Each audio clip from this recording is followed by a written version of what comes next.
and I've heard this on the internet as well and on some previous podcasts as well, there's a thing called a pool party. And that's to train all your plants to need watering on one day. So if they need on a Wednesday, move them to a couple of weeks at a time, move them by a day at a time until they all need watering on one certain day, and then put some water in the bath and put them in the bath. And then you can bath them, you can shower them, which gives them a good clean as well. And then you're literally not spending your whole week watering on different days. It's just one day out of your life, and it's maybe an hour, and you're watering, you're cleaning, you're doing everything you need to for your plants, and you're putting them all back, and it's perfectly fine. But as for how much to water a plant, only you can tell. Okay. So I've had a few questions from people to ask you, and one of them is, how do I manage to kill cacti? They seem to be fairly indestructible. But They are indestructible, but you'll be, obviously, the amount of people that come into the shop and say, I've managed to kill my cacti. There's two reasons I can think of why people kill their cacti. One is overwatering and watering from the top. If you overwater it, you're giving it too much water, it's going to rot the base, rot the roots, and it's going to fall over and collapse. If you water it from the top, then you're going to get water onto the cacti, and it's probably going to rot because it's not going to dry off. Or the conditions that it's in, it's just not happy with, whether it's got a small draft on a windowsill. Everyone loves to buy cacti to go on a windowsill, and they have an old house that has leaky windows, and it gets a draft, and then it just falls over, or it rots from the inside because it's getting a draft. It's not impossible to kill cacti. It's hard to kill cacti, but it's definitely not impossible. okay, so don't beat yourself up too much if you've managed to do that. I've also got a question from Hannah, who asks, why do the leaves keep dropping off my bonsai? Hannah, the leaves keep dropping off your bonsai genuinely for two reasons. It's because you've brought a deciduous tree. I think I've said that correctly. Deciduous tree. Deciduous. That's the one. So a bonsai can lose its leaves. The main reason will be that it's a deciduous tree, and over the winter months it naturally loses its leaves. If it's a summer month and it's losing its leaves, then you've got to be worried, and it's generally because you're not watering enough. Bonsais love to be wet all the time, and a lot of bonsais as well like to be kept outside. So you may have an outdoor bonsai and you're trying to keep it indoors, and central heating's having an effect on it, etc. Don't be worried about it. Literally just either, if it's dry, water it. If it's over the winter, don't be worried about it. But I would move it outside undercover and leave it there over the winter, and then next year it'd be absolutely fine. But if you don't want it to lose its leaves, don't buy a deciduous tree. They're not always that well labelled, so it is a bit of a minefield, I have to say. They are. So how often shall I feed my plants, and with what? Now, this is a personal opinion, but I think that all plants should be fed every fourth watering, and every watering should be relatively around a week long. Some plants are a little bit longer, some a little bit less, but the person you're buying them from should be able to advise you whether it's 1, 2 or 4 weeks, etc. But every fourth water on houseplants, it should be fed. I use a thing called Houseplant Focus. I did a lot of research into houseplant food, and I absolutely love their products. I stock them in my shop, and it's the only thing that I recommend to people. So they have the Houseplant Focus, and they also have a Palm Focus, an Orchid Focus, etc. But the best thing for me is, and I always try and do it, I try and do it with all my plants and all the stuff in the shop as well, is I try and buy British where possible. And they are a British company, and you've got to support British companies, definitely. Okay. So, do plants really purify the air? Because there's a lot of marketing chat about this at the moment. There is a lot of marketing chat about it. I would say that all houseplants have the ability to remove certain types of pollution from the air. Doesn't mean they do, they just have the ability to do it. Some are more effective than others, but my favourite one's got to be the peace lily that, you know, in the bedroom is great. And if you're going to university, and it's probably not in your first year, I wouldn't buy a peace lily because you're too busy doing other things. But in your second year, when you're actually studying, a peace lily in your bedroom or in your dorm room will help you with studying because it does purify the air around it. There's been studies conducted that show that having green plants in your immediate environment when you're working or studying do actually improve your concentration and your information retention, that kind of thing. So I think, again, that is actually a proven fact. Definitely. You've hit the nail on the head there. For me, it is absolutely brilliant being surrounded by plants all day long. I absolutely love it. mental health wise, it's absolutely brilliant. Well-being wise, it's great. So I can see the benefits from a mental health side. I can see the benefit from a studying side.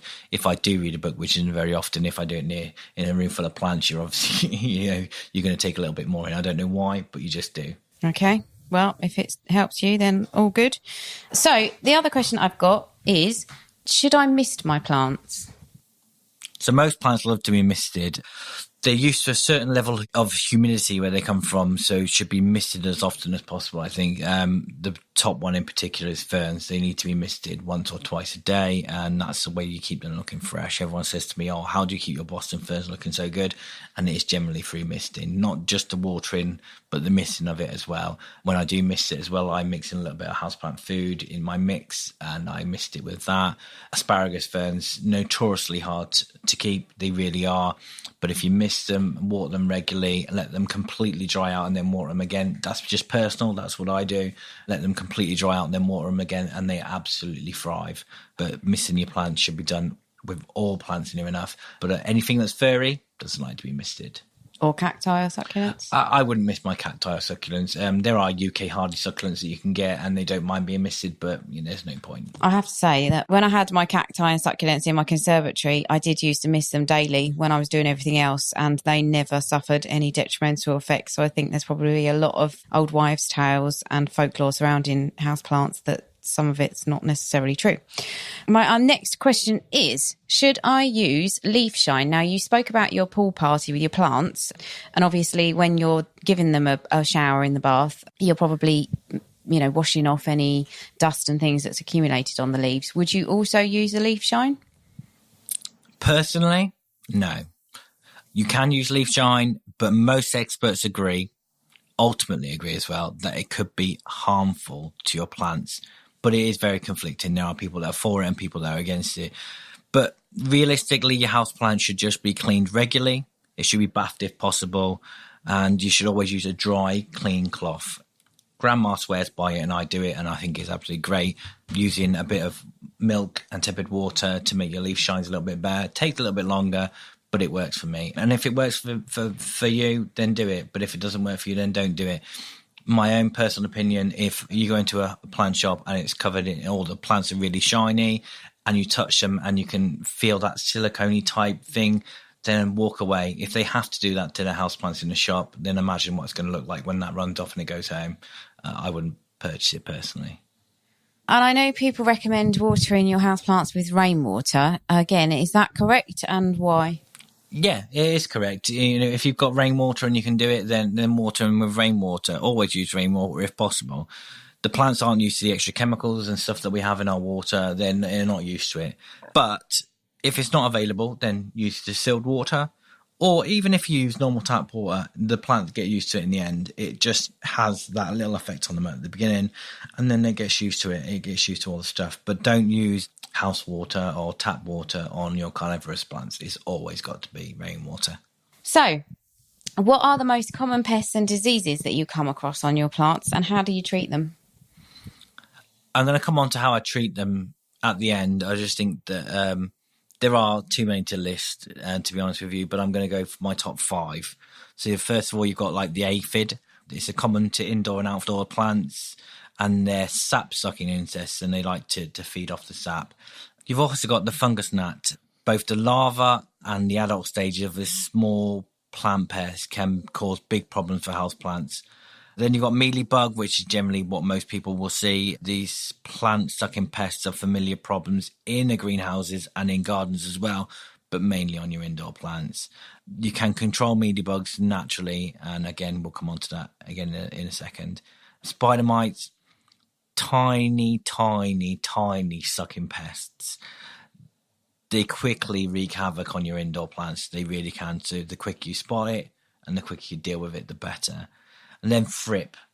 There are 6,000 different species of thrip, and they're from plants from all over the world. So if you've got them, you're not alone, trust me. There are many different ways to deal with them. The one that I would recommend would be to use a tiny little bit of washing up liquid in the water and then spray it on and wipe the pest off. checking that the soil's not being contaminated as well. If that has been, then you need to deal with that separately. If I have to go down the route of using something, then I'm going to use an SB invigorator that kills your pests and actually gives nutrients to the plants at the same time. But I personally don't recommend, using anything chemical wise or anything like that. So I really can't answer the question in that way. So I'm really sorry about that. But if I don't believe in it, I'm not going to tell people to do it. That's fine. I admire your principles. Obviously, you get a wide variety of plants in your shop. And in your experience, what do you think are the most difficult house plants to look after? So people can either steer clear of them or purposely seek them out if they want a challenge. There are many different types of plants that are difficult to look after. I always try and tell people that's a beginner plant or an intermediate plant or an advanced plant. It sounds really, really weird, but one of our cheaper plants are the harder ones to look after. So things like the Sarginella, it's one of them plants, if it goes, it goes.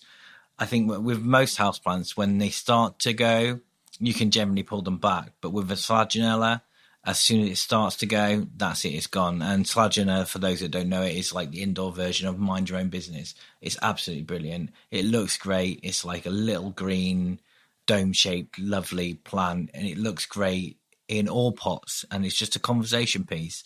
I just think they're notoriously difficult to look after. We've actually got a woman that comes back every 3 months to get another one because she manages to kill hers. But she's got a standing order for them. It's great. Carnivorous plants are notoriously difficult to look after, not because they're hard to look after, it's just the way we look after them. If people haven't got access to rainwater and they use tap water, they're going to die. They start feeding them and things like that, and they start overwatering them. They don't give them enough humidity and they'll just die. So if you've got carnivorous plants, you really need to, I would say, just stick with carnivorous plants to start off with. If that's the way you want to go, carnivorous plants, there are so many varieties out there that you should just be able to do your whole room with carnivorous plants and they'll be great. But you always got to use rainwater. They don't like nutrition, the soil. They don't like to be treated nicely. My final question is, and I'm going to put you on the spot here because I didn't send you this in advance, but what is your favourite houseplant? Oh no, you have put me on the spot. There's loads. There's absolutely loads. I have to say it is probably the Boston fern. I don't know why. It's a bit sideshow Bobby looking, It's amazing. And I seem to have a knack with ferns that other people don't have. And yeah, I just love looking at my Boston fern. In fact, the one that I've got in my shop, I kind of put people off from buying because I just love it being I love it being there. Yeah, it is a fantastic example, that one in your shop, and it's right in front of the counter, isn't it? So you look at it all the time. Yeah, it's and a lovely, everyone always lovely asks fern. About it, and I always tell them it's a different price because I just don't want to sell it because it's so nice. It's a nice. I love looking after it. I love taking any of the dead leaves off. I love misting it daily for a couple of times a day. It sounds really sad. I just love or putting all my effort into that Boston fern. Has it got a name? No, not actually on your podcast. Right, Jason, thank you very much. No, thank you for having me. Cheers. Well, a big thank you to Jason. Jason's quite active on Instagram, and if you'd like to check out his account, it's simply_garden, or he's Simply Garden SW on Facebook. This episode was more an overview of houseplants, but in the future I'll be covering more specific plants in greater detail. One thing Jason mentioned in the interview is that spiky plants are sometimes named after mother-in-laws, and it turned out he was alluding to the golden barrel cactus, or Echinocactus grusonii, which is hilariously colloquially known as the mother-in-law's seat. If you look up a picture of it, you'll see why. He also mentioned fungus gnats being detrimental, but we didn't go into detail. They're not good for your plants because the young larvae can feed on the root hairs and weaken it, and they're also really annoying when they fly into your face, which apparently they do because they're attracted to CO2. Jason spoke about feeding his plants every fourth watering. This is a good maintenance dose for his plants, as when they're in the shop he keeps watering, heat and feeding on the low side to keep the plants ticking over until they go to new homes. He doesn't want to keep repotting anything that's in stock for a few months or more. I would say check the requirements of your individual plants to see how often they need feeding. And so to announce the winner of the review competition, and the winner of a copy of the Great Dixter Cookbook is Liz from Beckenham. A massive thank you to you, Liz, for your lovely review, and I hope you enjoy the book. And thank you all for listening. Don't forget, it's really helpful to me if you can rate and review the podcast in iTunes. Also, if you listen to all the